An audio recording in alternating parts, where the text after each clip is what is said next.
Hello. In this demo, we will demonstrate a full end-to-end workflow where borrower requests a specific article from the lender. We will demonstrate how the locate process is able to determine that the lender owns that specific article using coverage information that identifies the specific article's availability at the lender side. We will see how the lender side gets access to the specific article and is able to download and ship it as a digital document. We'll then see how the borrower side is able to receive that file in this demo as an attachment to an email and upload it so that it gets sent to the patron as an authenticated link, so that the patron gets an email with a link that requires authentication to receive that specific file. We will be using some articles from this Law of the Sea bulletin. We have a lender that is subscribed to the issues that are after 2010. So we will see how we will be using issues that are after 2010 and getting a successful locate process, but trying out issues before 2010 will get us failed locate processes. So let's take a look. I'm looking here at the Safe Bulletin, and for our demo purpose, I'm looking at volume 2018. And so I will take a title here, and I will start my demo here as a patron. So let me go into Primo, and I'm now logged into Primo. Now I will start my search, and I will be searching the Central Discovery Index for this article. I may want to use advanced search here to say that I'm interested in 2018 specifically, and run my search. Okay, so here are my search results. Legal information relevant to the United Nations Convention on the Law of the Sea. And I do not have this available at my own institution, so I get the resource sharing form. And I get this populated form with the title, with everything in here as well, including the publication date, which is 2018.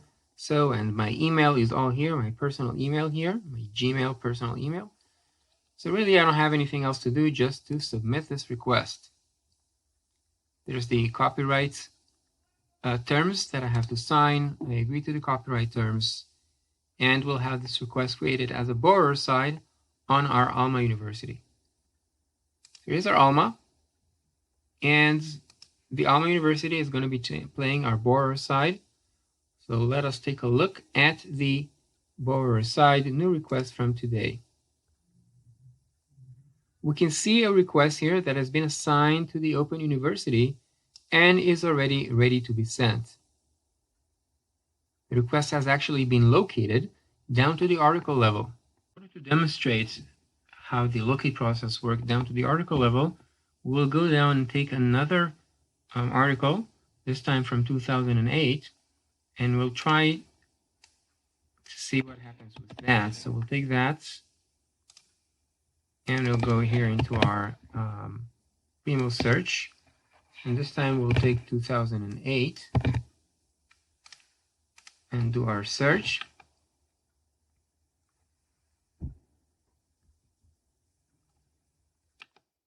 We'll get a result here. And clicking on that result, we'll get the resource sharing form.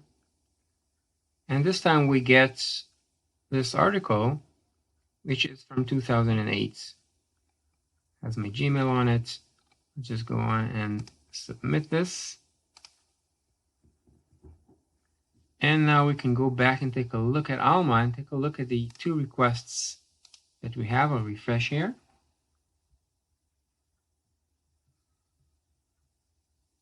And we can see this is our initial request, the one that is ready to be sent. The locate process found this article from the Law of the Sea Bulletin from 2018 and has said this is ready to be sent. I deactivated the auto send rule, so it's still waiting to be sent. But this one here is locate failed. That's the second one that we've just created. This one is also from the Law of C bulletin, but it is from a different year. So this one up here again, just to compare. This one is legal information relevant to the United Nations Convention from 2018.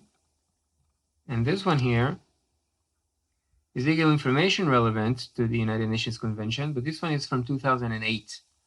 And therefore, this one is locate failed because my lender does not have access to the resources before 2010. So you can see how the locate process actually took the full information, location information, and was able to correctly locate the lender that really has this specific article. So we can now go on and continue sending this request over to the Open University, which will be my lender. Okay, so we can see here that the request has been sent to the partner. Let's go into the lender side. This is the Open University lender side.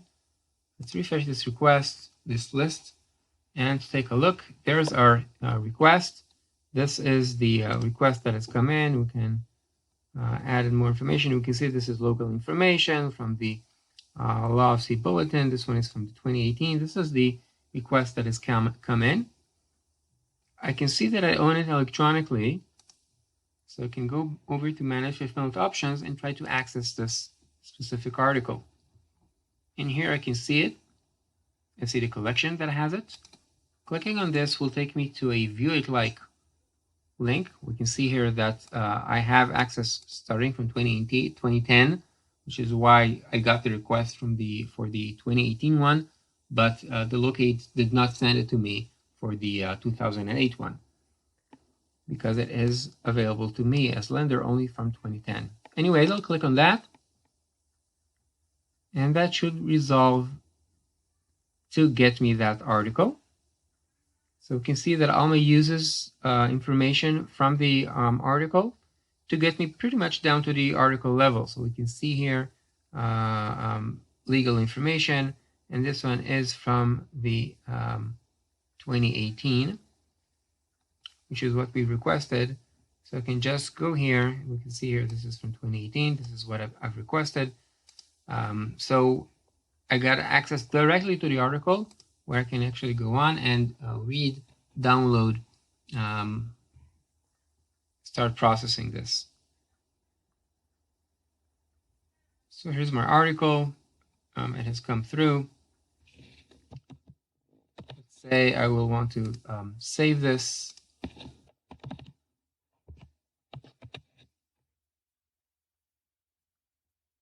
So this really depends on what the platform, the vendor's platform allows you to do in terms of download and locally saving. So I've taken down the document. It is here. I will now save it here locally on my computer. I'll put it in my downloads folder. For our example, we'll call it example 2. And it's here on my downloads. There we go. I as a lender now have this document. It is on my PC. Let's continue the workflow as the lender. Go back to the request, the lender request. What now I would do is ship this item. But before I do that, I want us to take a look at another thing about this request. I'll do edit on this lending request. And I want to show that the request here, the requester email here, is not the Gmail address that I put on my request as borrower. And the reason is that for privacy reasons, the borrower has defined that patron emails are not shared with lenders. So if we take a look at the borrower request, let's really do that. Hopping over to the borrower side, Alma University, taking a look at the request here on the borrower side, we can see that the patron has selected his, in this case, personal email, the Gmail address, but by configuring local privacy setup, the borrower is not sharing this information with the lender. So what the lender did get as a requester email is actually the resource sharing libraries email. And therefore, this is the email, the only email that the lender knows about. So we have a secured private communication here, patron information not disclosed to the lender. In any case, the lender doesn't really need to know that address because the lender is going to be using the ship item digitally option to just take that file and just ship it away. So here's the interface I get for that. I can just drag that file directly. You know what? Let's do that. If I go into my downloads, there's example 2. I can take it into my screen here and can just ship. And request 3160 is now going to be complete. We can see now that the request is complete, which is why it is out of my active list here. If I change the filter to completed and look for this request, I will find it as a completed request shipped digitally out of my queue. Okay, let's take a look now at the request on the borrower side. Let's first see the email that has been received on the borrower side. We see here it's a notification item letter. It says that the request has been received. It's the request for the request 3160. And we can see that the request has been sent here as an attachment. That's the email that the library on the borrower side received. Remember, it's been sent to the library email. And in the attachment here, we can see the document that was sent. So I now, as the library staff on the borrower side, that have received this document, I will go on and just save it locally.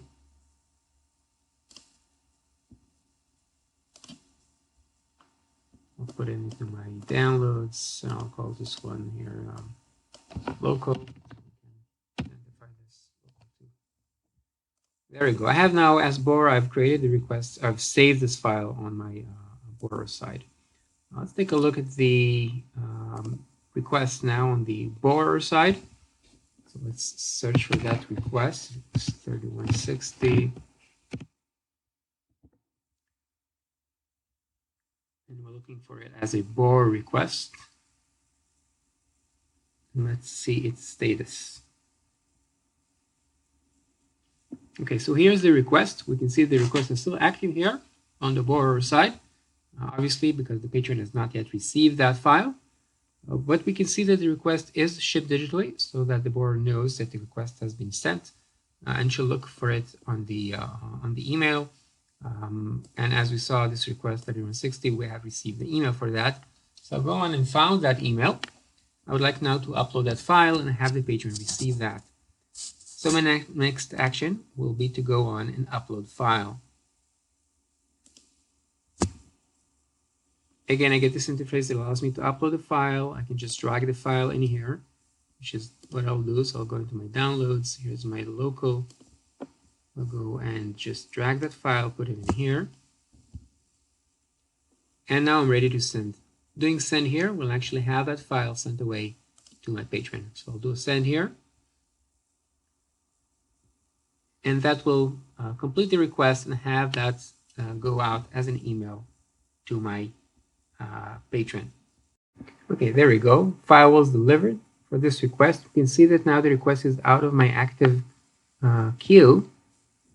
So I can change this here to look at completed requests. And now we'll see my request. I can see that there's a file available for delivery, which means, by the way, that I, as borrower staff, can still see that file. So I can do show file here, and as the staff on the borrower side, I can actually view that file. There you go, get downloaded and opened up. But of course, I don't need to do that unless there's some reason that requires me to do that. The patron has already received that email, so I can just go into my email now, and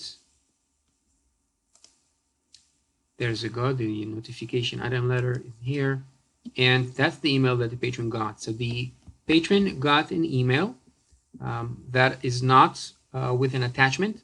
but rather the patron got an email that has a link, a secured link to the file. So the patron will have to actually click